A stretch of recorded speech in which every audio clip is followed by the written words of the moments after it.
Hello बच्चों, चलिए प्रश्न पढ़ते हैं। 1 किलोग्राम जल का ताप 1 डिग्री सेल्सियस बढ़ाने पर उसके द्रव्यमान में कितनी वृद्धि हो जाएगी? जल की विशिष्ट ऊष्मा 1 कैलोरी प्रति ग्राम डिग्री सेल्सियस है। आइए बच्चों, प्रश्न के लिए मुख्य उदाहरण की चर्चा करते हैं।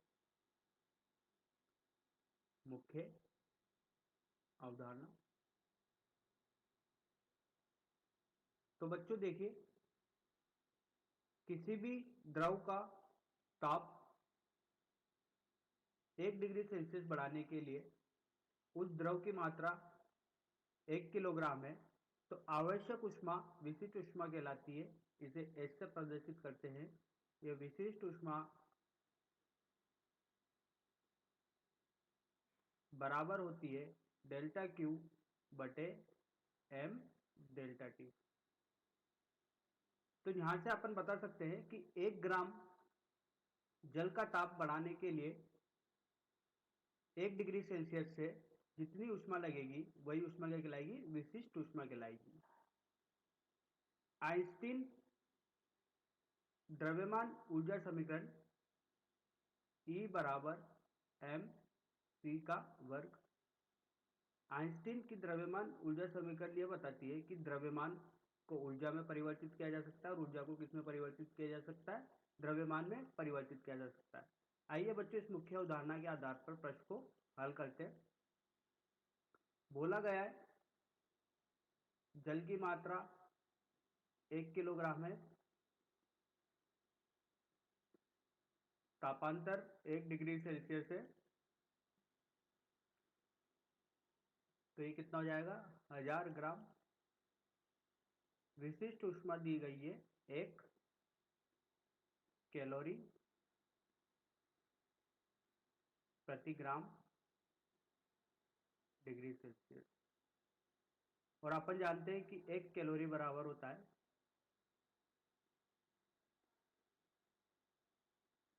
4.2 जूल के। तो यहां से ऊष्मा लिखते हैं डेल्टा क्यू बराबर M S delta T.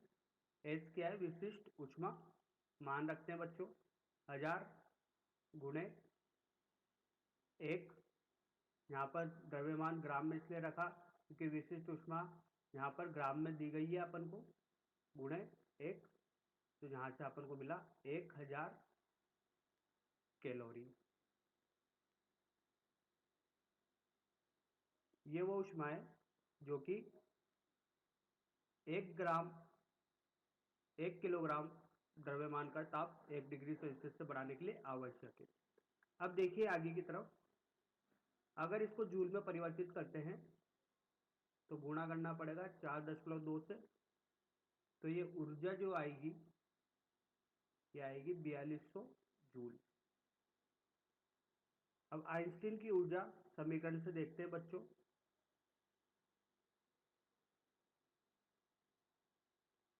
Einstein द्रव्यमान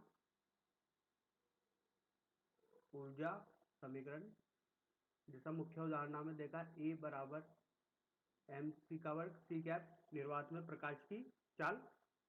तो यहां से डेल्टा एम बराबर होगा E बटे सी का वर्ग। E का मान अपन ने निकाला है 4200 जूल बटे निर्वात में प्रकाश की चाल 3 गुणे 10 की घात 8, इसका वर्ग हो जाएगा। तो 4200 बटे 9 गुणे 10 की घात 16।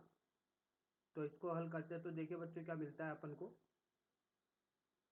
10 की घात 16 ऊपर चल जाएगा, 10 की घात 2 यहाँ पर है, तो ये मिलेगा लगभग 4.667 गुणे 10 की घात ऋण 14।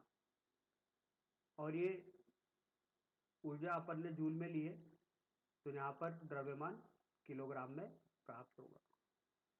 तो बच्चों आशा करता हूँ आपको यह समझ में आया होगा। धन्यवाद।